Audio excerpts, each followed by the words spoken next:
welcome back to this special Ice Wellness podcast episode. Whoop, whoop.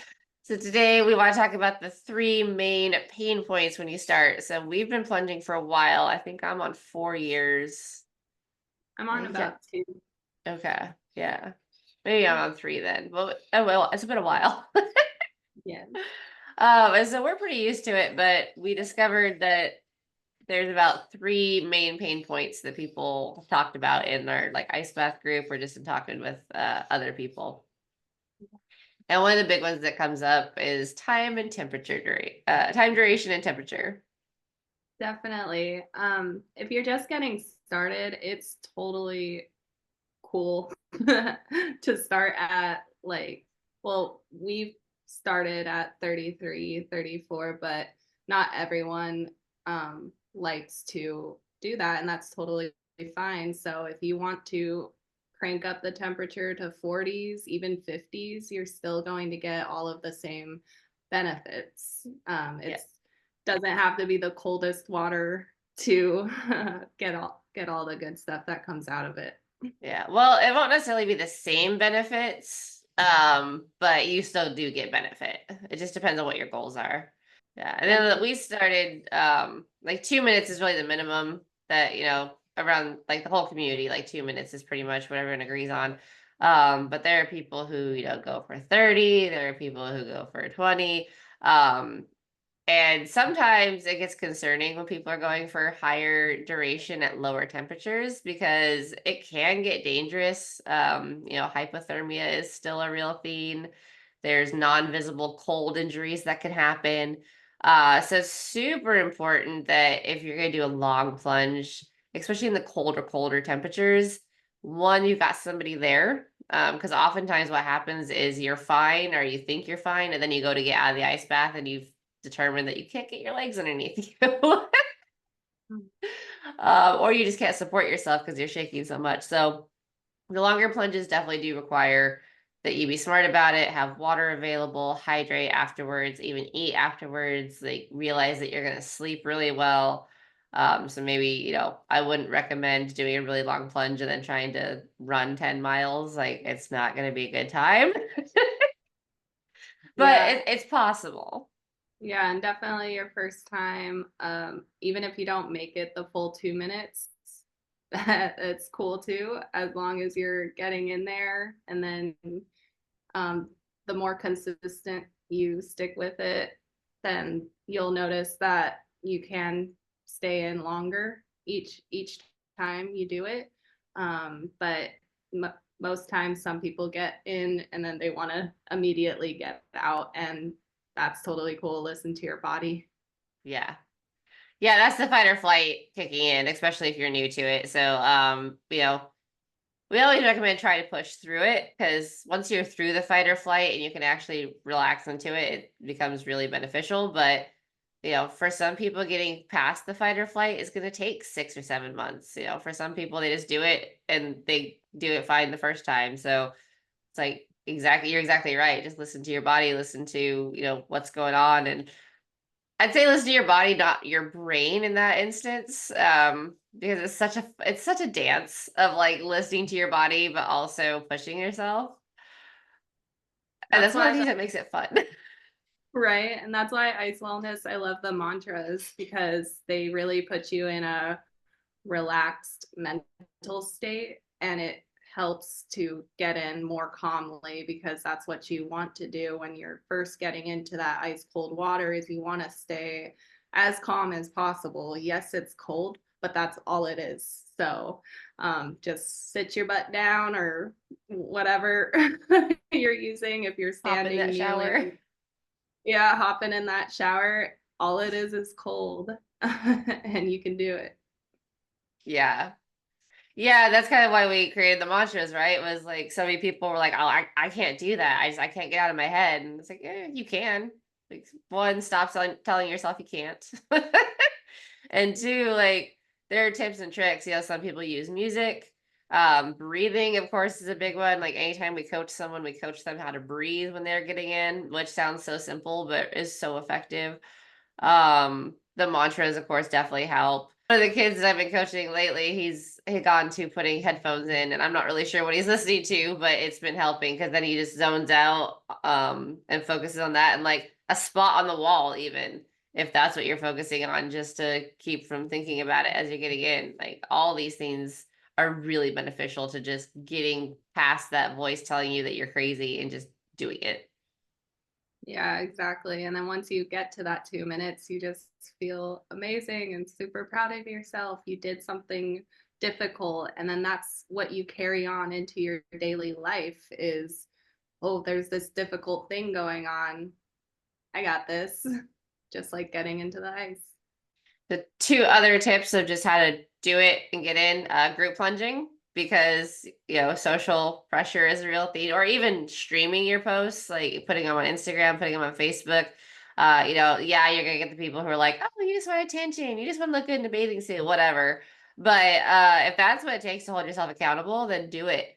And that's one of the reasons that we have multiple communities within Ice Wellness, is because sometimes you need that accountability. And that's part of the reason that we started the challenge as well, was you hold yourself accountable to, did I do it today or did I not?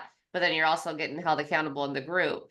And when we say accountable, you don't have to do every day, right? Like so many people think they have to do every day or there's no benefits. You can do once, twice, 3 times a week, whatever it is that looks right for you and your schedule. But that accountability partner and whatever it may look like can definitely help. And just the overall support. One day we've done this before. I don't feel like doing it, but Rose comes and asks me, let's go do an ice bath. I'm like, okay. Like just having that person can help transform your life and continue you on your wellness journey, whatever that may look like and what your goals are. And it's okay to admit you don't want to do it. Like it's totally fine. Because yeah, you're right. We both had days where it's like, oh, I don't want to do this, but we're here, so we're gonna do this. Exactly. And then the posting does really, really help as well. Like I like to post about going to the gym. That keeps me going to the gym and doing my yoga in the mornings and stuff like that, going live on TikTok. That just holds me personally accountable to keep doing those things. And you be surprised. A lot of people respect that and they message me all the time like you're motivating me and then I see them posting and it's just a whole like we can start to spread a whole community for overall wellness. For sure. I love it. Yeah, I love your gym posts. And then the last thing when it comes to getting in is, for the love of God, I see this all the time. Don't take your time. That is one of the easiest ways to really psych yourself out. So when I first started, I didn't realize that I did it weird, comparable to anybody else. But one day when the girls was asking me like, do you have like leg problems, ankle problems? And I was like, what are you talking about? And she was like, well, you like sit on the side and then you just like dump yourself in instead of like stepping in. And I was like, oh, yeah, because if I step in and then have to sit down, like that sounds terrible. But if I just plop myself in, I'm in and within like 3 seconds and I can settle. And so, if you know for a fact that as soon as your foot hits, you're gonna like start to freak out, just hover and drop. But again, make sure someone's there because that is, if you do jump straight in and you're not used to it, that is a good way to go into shock. Yeah, that was my way of first time. I just hurled my body in as quick as I could. Yep. And not think about it or, dip my foot in or my fingers in first. Like that would just trigger your fear more than just jumping in. Yep. Because once you're in and laid back or sitting, fully submerged or whatever it looks like, it's pretty much fine. Like it's easy enough to fight through. But when you're inching down and inching down and inching down, you're prolonging just the fight or flight essentially because it's reactivating every time. Which if that's what you're going for, cool. But the thing is, you want to get the cold on the back of your neck, activate the vagus nerve, splash your face. even head dunk if you can. But again, when it comes to head dunking, listen to your body and be safe about it. There's so many benefits from cold therapy, but you have to be smart with it. Yep. Consult with your doctor if you have any health conditions before trying it. Also, again, if it's your very first time, have somebody there. Yeah. Yeah, there's still a lot of doctors that aren't really behind the cold therapy, but there are a lot that are, which is again why we started Wellness Wednesday, was like, let's find these studies, let's share these studies and show the actual science behind the data versus just allegorical claims. Yep, it's amazing what ice baths and cold therapy is doing for people with autoimmune disease and cancers even, and all of these conditions that doctors deemed uncurable, but let me keep pumping you with medications. And then these people are finding out that, wow, after a few weeks of ice baths, the symptoms are pretty much gone and they're weaning themselves off of these medications that they've been taking for years. Yeah, we've seen it so often with anti-anxiety pills or like antidepressants, things like that, and even painkillers. There was that story about the veteran who was tired of all the PTSD meds and whatnot and started doing ice baths, and now he's completely off his meds. Not saying that's going to work for everybody, obviously, but there is a lot of mental and emotional benefit from cold baths that isn't really explored or talked about enough. And sometimes, like when your body releases trauma, that can come as, crying, screaming, that can come in a lot of ways. And so there's a fair amount of people who are saying, oh, cold baths actually make it worse. But it's not that it makes it worse, it's just it's getting it out in a different way that can be scary, right? Like if you're not a crier and you get in the ice bath and suddenly you're just bawling your eyes out, it can be a little scary, or screaming even. If because it's usually not a planned reaction and it's not something that you can control, and a lot of people don't like feeling out of control. So in those instances it can be scary. And if you're looking at it in a mental health perspective, absolutely talk to your mental health provider, just to see what they say and then go from there. But the gains are so much greater than what's being talked about. Totally. And it's not just the ice baths. What comes after the ice baths is you start to want more health for your body. Like you may start going to the gym more because you're doing ice baths and they're making you feel great. And then the gym enhances, you feel even better. And then you're doing saunas. Like I didn't realize this whole world of wellness until I started doing ice baths. And then I was like, wow, there's a lot you can do. Red light therapy is great. Like, there's Yeah. so much natural ways for us to take care of our bodies, which in turn take care of our mind. And then also, if you have diabetes, cancer, like whatever, because your overall wellness is better, that could be a huge factor in why you're better and you don't need certain medications. Yeah, for sure. And then the last pain point that we always, always, always encounter is, how do I warm up afterwards? Because the post plunge shivers suck. Yep. This is something that especially happens when you do a longer plunge. So it's a double-edged sword, because you can be in the water and feel fine, and then you get out and that's when the shivers hit, right? But so after I get out I start to shiver, I'm trying really hard not to repress it, because there's a lot of really good benefits from shivering, which is a lot of people suspect a lot of the reasons that cold therapy works and we've become so sick as a society is because we've gotten really good at changing our environment to be comfortable, and we don't adapt anymore. We don't do our, physically go through a lot of the uncomfortable things that we would have 100 years ago. Mhm. So it does get a little bit uncomfortable, but the absolute worst thing you can do is go run into a hot tub or a hot shower. We've done it, but you don't want to do it all the time. and it feels weird because the water's hot, but your body's still cold. It's very strange. And even sauna, like if you're gonna sauna, you want a sauna beforehand. Like you can do contrast therapy where you go hot, cold, hot, cold, hot, cold, but you really want to end on cold to get all the benefits. It's a couple different ways that you can warm up afterwards. Like in Arizona, in the summer, you just go stand in the sun for 5 minutes. It's amazing. It's the best feeling Yes. ever. Oh my God, I love it so much.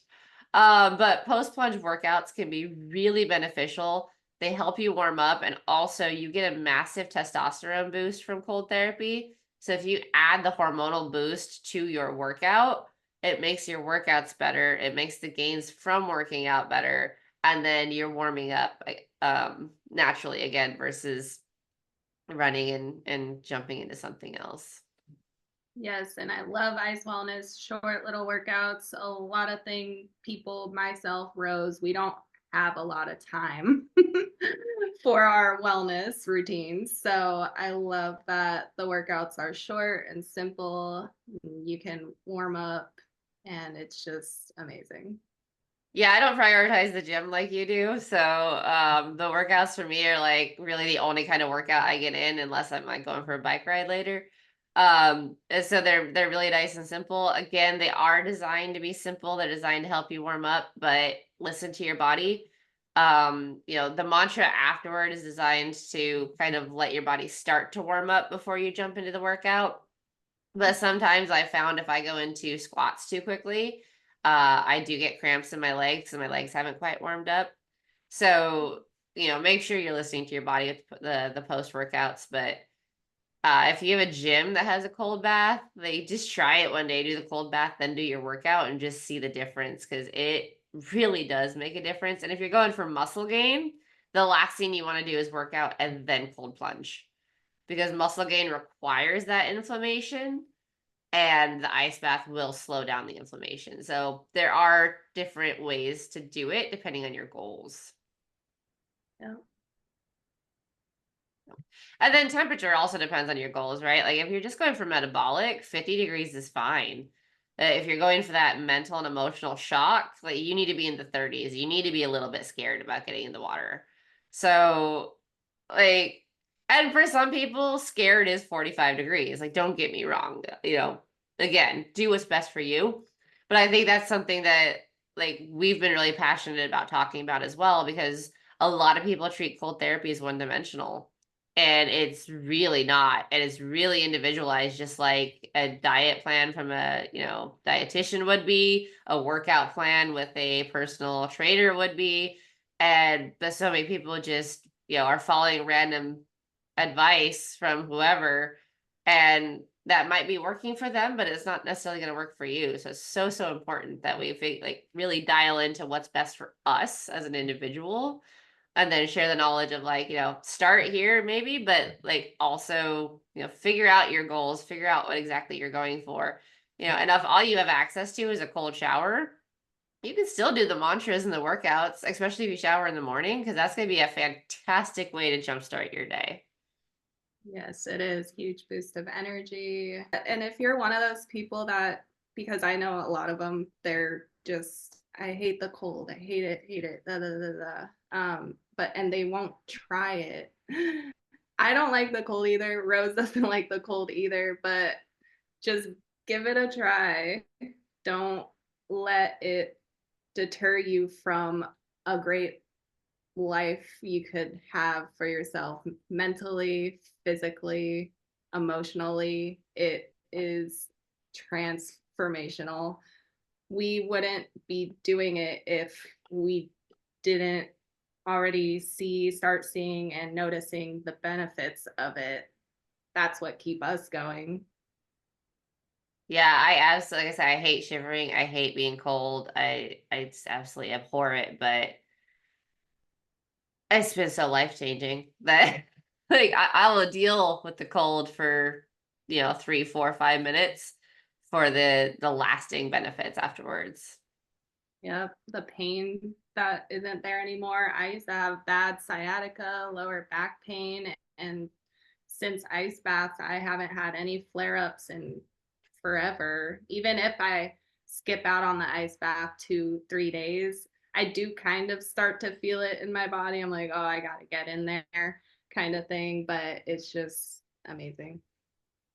Yeah, it's one of those things that like it's compounding benefits. So the more you do it, the longer you can go without it, but it's double-edged sword because the longer you go, the more you're like, I need to get in, I need to get in, I miss it. Because it does become a little bit addicting. Just because as with anything, it's giving you a rush of dopamine, it's giving you a rush of serotonin.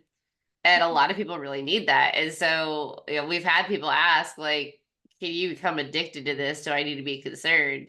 And yeah, you can. In the same way you can become addicted to the gym, in the same way you can become addicted to alcohol. Like it is possible because again, it's making you feel better. And we tend to get addicted to things that make us feel better.